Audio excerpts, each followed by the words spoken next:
More than 100,000 people buy real estate in Dubai every year, but many of them leave big amounts of money on the table.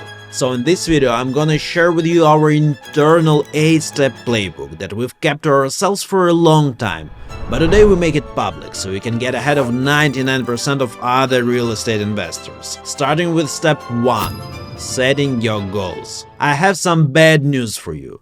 The perfect property doesn't exist. No matter how hard you try, you won't find something that ticks every box. So your first step is to decide what you're hoping to achieve by investing and what level of risk is acceptable. Here are 3 investment goals you may set. The first is generating cash flow. You might be hoping for secure, stable returns on investment you can hold for years. That means investing in reliable rental properties that generate income no matter what. Or you might be focused on generating as much cash as possible. This can offer higher returns, but also comes with a higher risk. I don't mean you could lose everything. Real estate isn't BuzzFeed stock. The risk is about the stability of cash flows. The second potential goal is long-term resale. This goal is perfect for investors who want to secure the highest possible returns over a long period of time, but who are also okay with a moderate cash income stream along the way. This type of investment should expect a planning horizon of 5 to 10 years, or possibly even longer. So it's for those who have other income streams alongside ownership of the property. The third and riskiest goal is quick flipping. This is for get-in-get-out investors who want to leave the investment in a short period of time. This is the highest level risk investment in the market. So please don't fall for promises of get-rich-quick gurus and don't even try if you don't know what you're doing. And as soon as you've decided what you want to achieve with your investment, it's time for step 2. Defining the target property. This is where many investors fail, because what you need for specific goals and what you like are often completely different things. I'll explain everything in a moment, but if you'd like to have this discussion tailored to your personal investment goals, just drop us a message on WhatsApp. So let's start with generating cash flow. Your high-risk and often high-reward option is short-term rentals. There are 3 target groups you'd be looking at. First are tourists. They naturally prefer landmarks such as downtown or near the beach, the Palm, Marina, GBR or Blue Waters. Second, business travelers. This group comes to Dubai on business trips and prefer to stay near the office hubs, meaning you'd be looking at places like Business Bay or the AFC. The third is expats. This group switches between different properties and different areas as a way of finding a better place to live. Short-term rentals are riskier because booking periods are short, meaning you need to constantly promote the property to get tenants. In the best-case scenario, a property would achieve a 95% occupancy or more, but the norm is around 75 to 80%. They also require initial costs to renovate and furnish the place. And as the owner, it's your job to cover all the utility and cleaning bills. However, if it's executed successfully, they bring higher returns than other options. We're talking about 25 to 35% higher than long-term rentals. The low-risk option is, of course, long-term rentals. While the returns are usually lower, it's far more stable investment. You should look at areas with high rent-to-price ratio. You figure this out by dividing the annual rental income by the property price. And this should give you an indicator of which areas have the best rental yields. Now let's discuss which types of properties you should look for when it comes to surviving market crisis. We'll take a historical example. Over here are the average apartment rental prices during the COVID period. During that time, rents for new apartment leases dropped by about 27%. Now compare that to the numbers on the right. They represent a different property type. These saw only a 13% drop. What kind of properties held up better? Villas and townhouses. And it's not just them. Bigger apartments show similar dynamics. In Business Bay, 1-bed units fell by 25%, while 3-beds dropped just 16%. In downtown, 1-bedrooms declined by 20%, compared to only 8% for 3-beds. Dubai Marina shows the biggest gap. Rents for 1-bedroom units decreased by 31%, while 3-bedroom rates slipped just 4%. Why the difference? Larger apartments tend to attract long-term residents, especially families. These tenants are typically more stable. They stay longer and make more considered decisions when renting. Meanwhile, neighborhoods that rely on short-term visitors and tourists tend to struggle during any economic shock, not just pandemic. So if you're thinking long-term, focus on family-friendly areas and larger units. They are more likely to offer consistent, reliable rental income, especially during uncertain times. Speaking of long-term investments, let's move on to the goal of holding for several years and reselling. I bet you know that the best tactic is to lock in a property that is high in demand but is limited in supply. The question is where to look for the undersupplied properties. Here's an example. Beachfront real estate. Let's take a look at the bigger picture.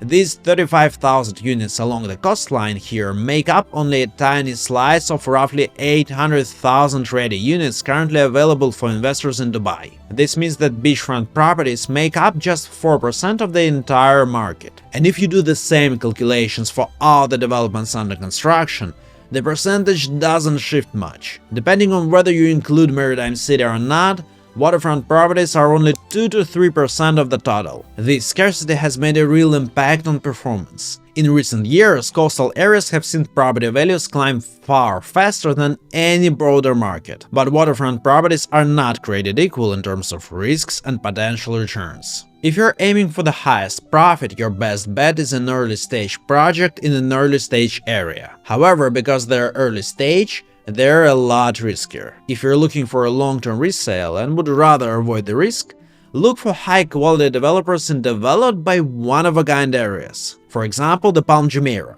where even below-average projects can grow. Take a look at these graphs. These developer projects are far from the best in terms of value appreciation. These are their normal results. But they have a building on Palm Jumeirah. It's a standard building for this developer in terms of quality. But since 2020, prices on that building have gone up 25%. Best areas boost the price of even low-quality properties. But for those who don't want to wait for 5 or 10 years, let's talk about what you'd be looking for if your goal is quick flipping. And no matter how good you are at revealing high-potential opportunities, it's impossible to make a low-risk quick flipping investment, because many things can go wrong with it. Let me explain. You normally can't sell right after the down payment. There are still a number of steps to go through. You still need to sign a sales and purchase agreement, which can take a couple of months to be prepared, and only then you'll receive your akut, which proves that you actually own the property. Congrats! Now you officially own the property, but still can't sell. The limitations differ between developers, but it's common that you cannot resell until you've paid off a certain portion of the property yourself, usually between 30 and 45%. These rules are non-negotiable even if you do find a buyer. And once you make it past the minimum payment terms, you might run into several other problems. The first is if the developer still has unsold units. Selling your own will put you in direct competition with them, and you can bet a potential buyer won't buy your property when it's set at a higher price. Secondly, setting a high purchase price when selling during construction. If a buyer can find a completed apartment for a similar price to a half-finished one, why would they pay your price? And the third is that mortgages are almost exclusively for ready properties. Selling during construction cuts out all mortgage buyers, losing a significant portion of potential clients. So how do we avoid all this? You have to invest in properties that sell out quickly. They should be very unique, in extremely high demand,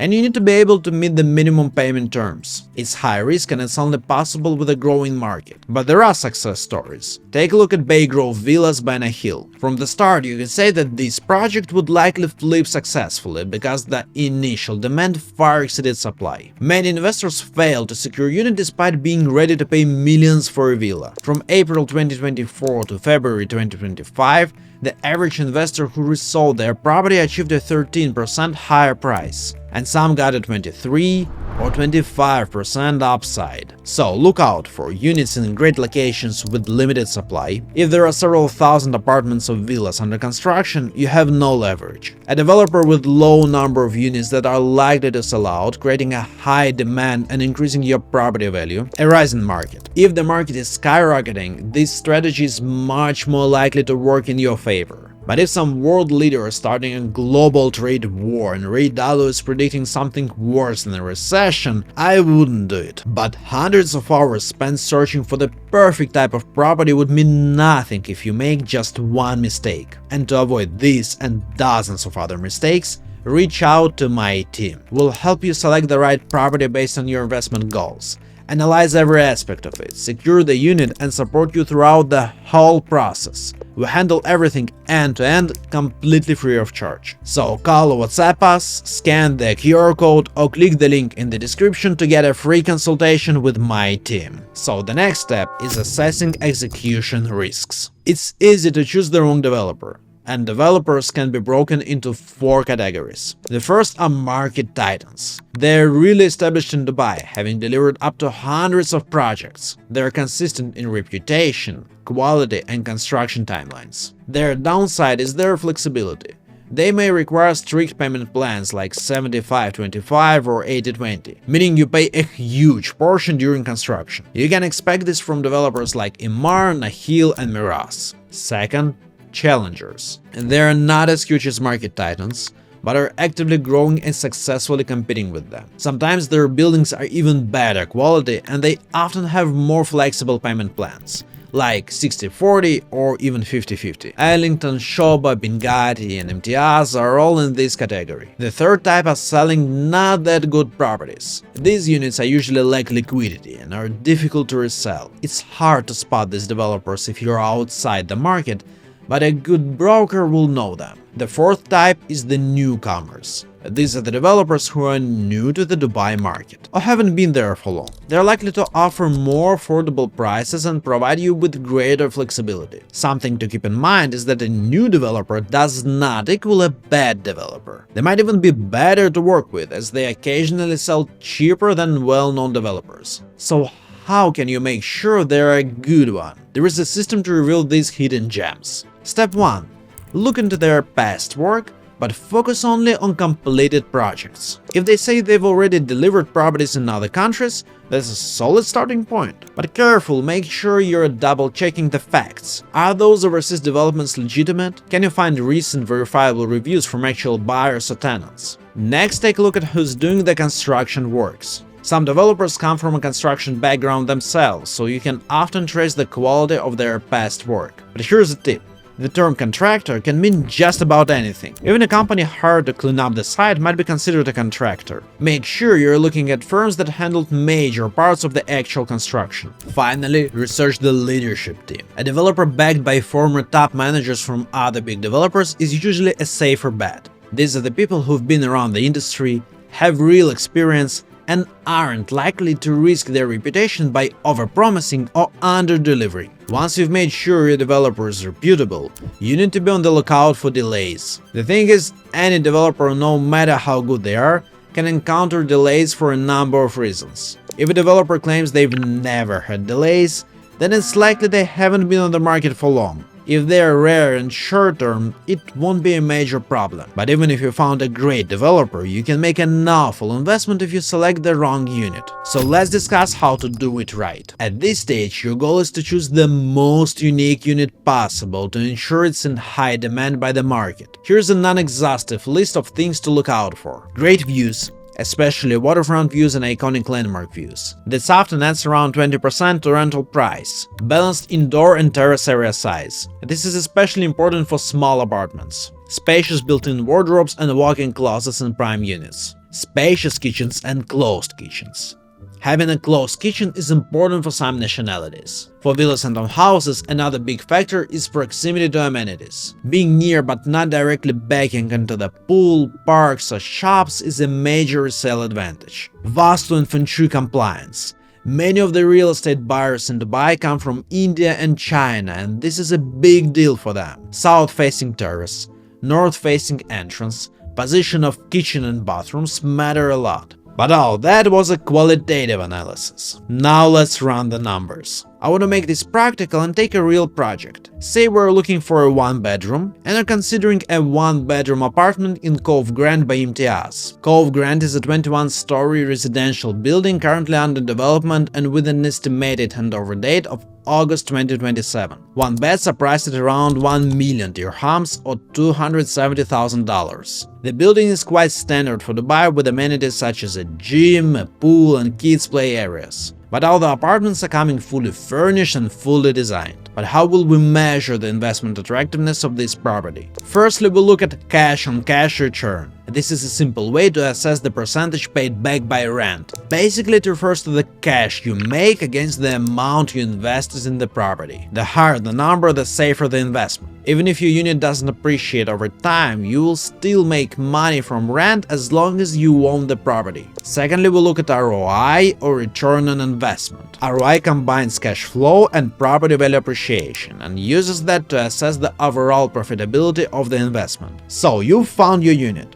Now it's time to calculate your property acquisition costs. This term means the size of investment you're about to make. And keep in mind that this number varies for off-plan and secondary properties. Let's calculate for an off-plan property using the example of Cove Grant. Here the biggest cost driver is price. Then we take into account the 4% Dubai Land Department fee and small administrative fees paid to the developer. This usually comes to around $1,500. So to buy a 1-bedroom apartment, it totals at $282,000. For secondary units, you also pay the selling price and the 4% DLT fee. But because the developer isn't a part of the transaction, there are no admin fees. However, there are trustee services, which come to around $1,500, legal advisor services to check the contract, which is roughly $3,000, and agency fees, which comes to 2% of the original property price. It totals at $290,000. If our project was a ready one, the total acquisition cost would be $290,000. There are two really important things to take note of when it comes to agency fees. 2% for a ready property is the standard in the Dubai market. If someone is asking for more, it's time to find another agent. Brokers working in Dubai's primary market are paid standard agency fees by developers, meaning there are no agency commissions for buyers. So this means that a broker has no business asking you to pay commission. Let's return to prices. How do you know we're getting a good deal? For secondary properties, you can easily compare it to other similar units. Don't look at the listing price. Compare the asking price to the transaction price. Thankfully, you can always find the historical deals online, as Dubai has a transparent real estate market. Go to dxbinteract.com, click on Transactions, select an area or a project, enter the property parameters, including the type and the number of beds, click Search, and enjoy the detailed list below. When it comes to assessing the off-plan prices, it's important to use the right reference point. You'll need to look for a building in the same area, same or similar developer, and the same class of property. No good reference points in that neighborhood?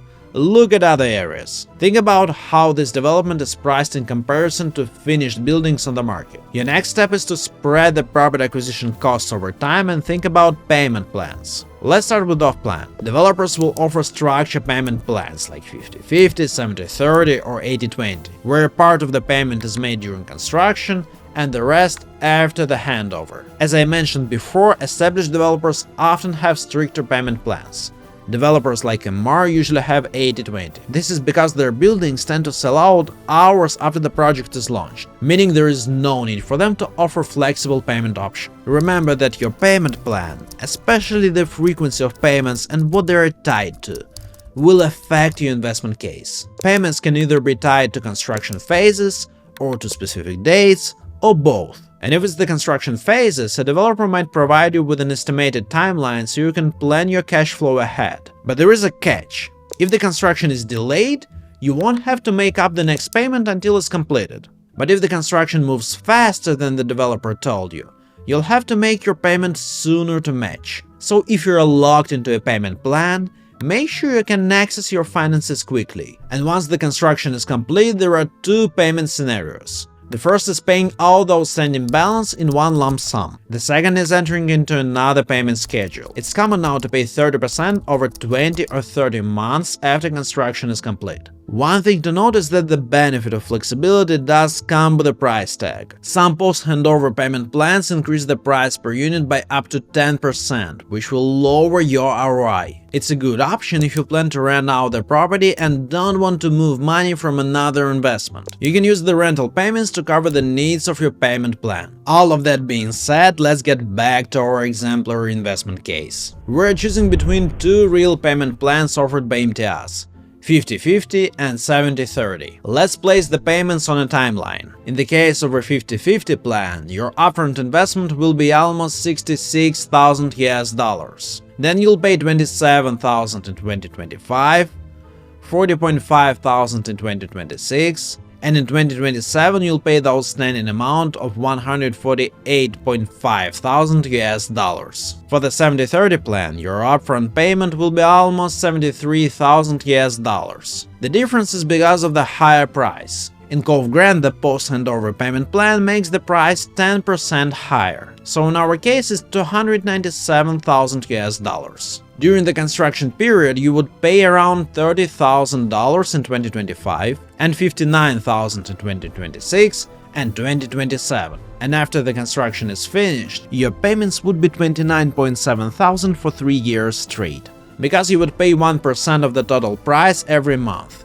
Finally, for this section, let's talk about the secondary market. The most important difference between this market and off plan is that it's possible to get a mortgage. It's less common with foreign investors because the down payment will be 40% compared to the 20% offered to residents. Also, approval rates are lower, and even if they are approved, the interest rate will be significantly higher. This adjusts the costs related to acquiring a unit. Let's talk about the expenses that will come once it's occupied. We also call them operating expenses. When it comes to managing an apartment, there is one cost you can't avoid: service charges. This is what you pay to the developer to maintain the property. This will vary depending on the area, type of building, and the developer. However, you can expect to pay somewhere between $3 to $6 per square foot per year for apartments and about 3 times less for villas. The bad news is that these aren't small fees. A normal one-bedroom apartment can easily have $3,000 or $4,000 US per year in service charges. You'll also need to pay housing fees to the Dubai municipality if the apartment has not been rented out. They're equivalent to 5% of the annual rental value of similar properties. However, if you do secure long-term tenants, they'll pay this. Plus, renting out the apartment long-term means you don't have any other operating expenses. The tenant is obliged to hand over the property in the same condition as it was at the start of the contract, and tenant will cover all utilities and maintenance costs. They'll even cover the realtor commission. In our case study, the plan is to rent it out, so we're only paying service charges. In Cove Grant, they're about $4 per square foot, and the whole apartment is 710 square feet. Therefore, the annual payment would be around $2,800 US. However, the handover is planned in August 2027, so roughly a quarter of the first year we pay the service charges. Now it's time to calculate revenue. We'll start with rental revenues, as this value stream is the easiest to predict. We need to determine the current rates by finding the comparable benchmarks. This is easy for secondary properties because you can compare them to similar units in the same building. However, it's a little trickier if it comes to off-land properties. First, we'll look at the same neighborhood. If that area isn't built yet, we'll try to find a similar one. If the most similar one is already developed, we need to take away from its overall value. This is because the new area needs time to appreciate in value. Next, we look at the building. We need to find the most similar one.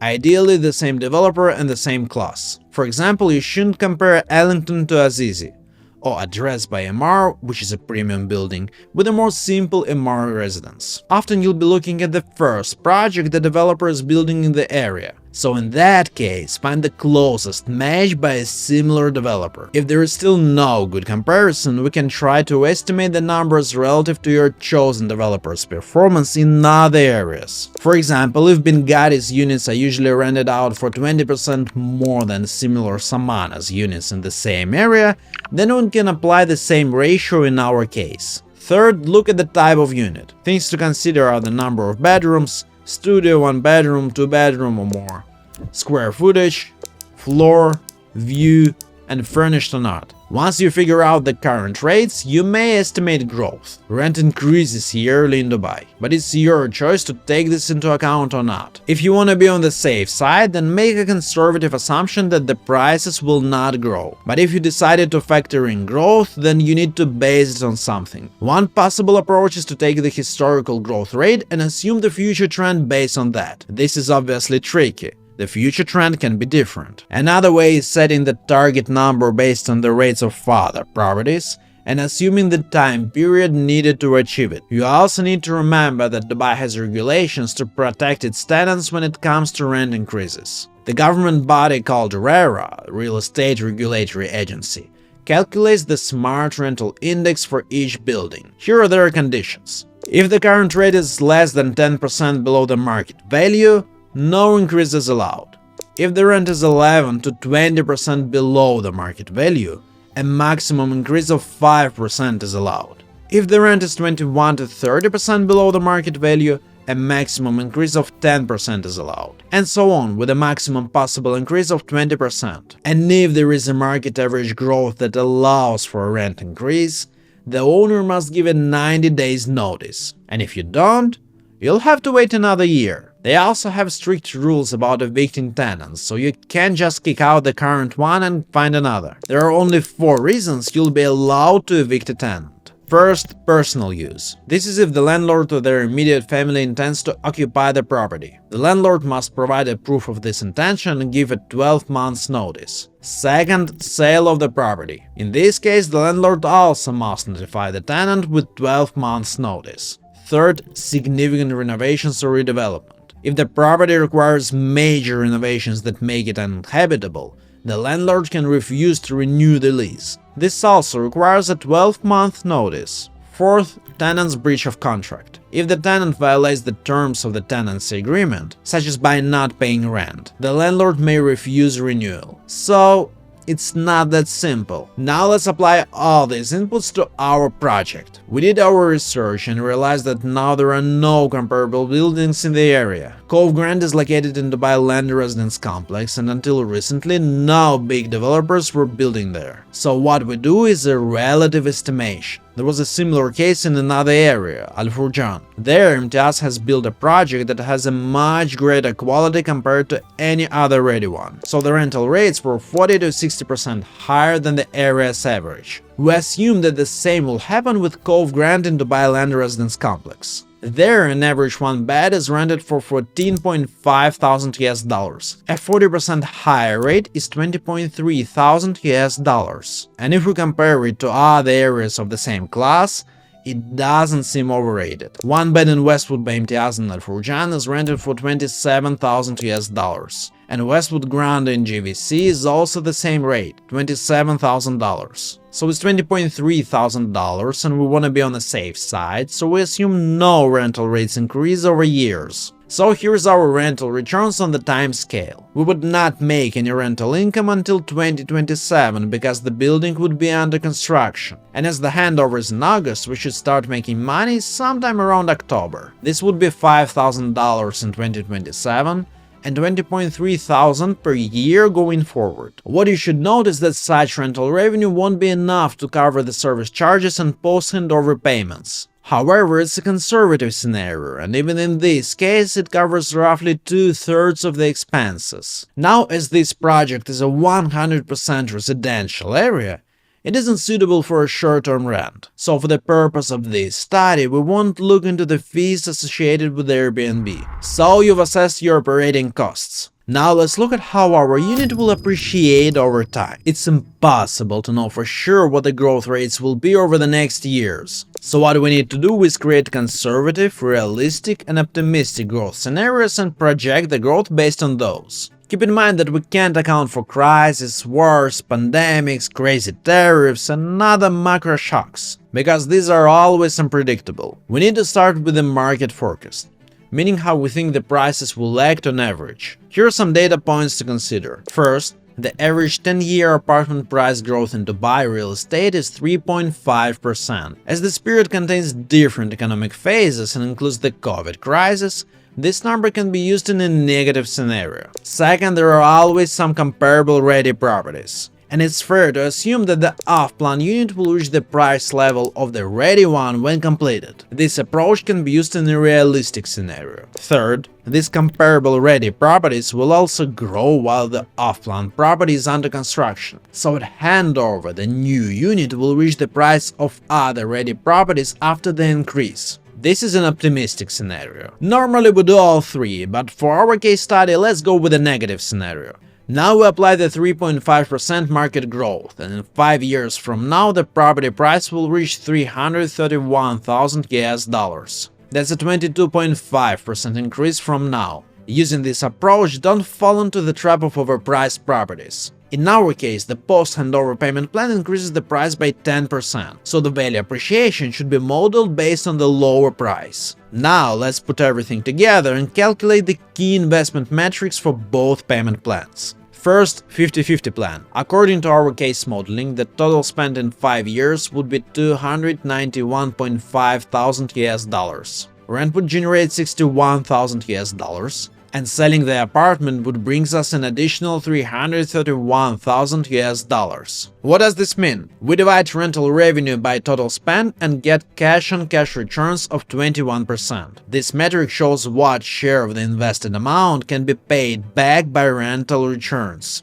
This is a solid result, given that we were quite conservative on our estimation. This also takes into account that the building was under construction for 2.5 out of those 5 years. For ROI, we divide the sum of the asset value price and rental returns by the total spend. This gives us 34%. Let's quickly take a look at the same metrics for the 70/30 plan. Here the numbers are a little lower. Cash-on-cash returns are 19%.